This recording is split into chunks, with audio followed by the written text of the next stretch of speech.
কি? তুই মদ খাই দিল? কেন? আরে পাগল, মদ না খেলে তোর ঘুমাইবো? মদে তো তোর শক্তি।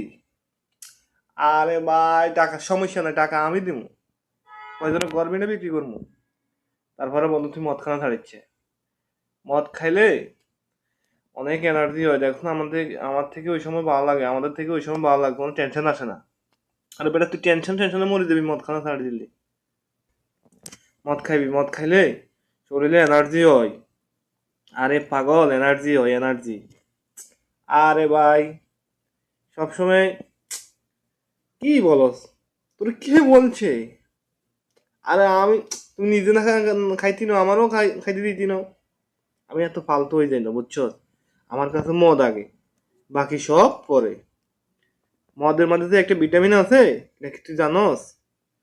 হ্যাঁ, টেনশন দূর করে, টেনশন না, টেনশনের জন্য আমি মারা যাইতাম আরো আগে। এই মদ খাওয়ার কারণে আমি এখনো পর্যন্ত বেঁচে আছি। ফালতু কোথায় গেল। না, তুই না খেলে না খাবি।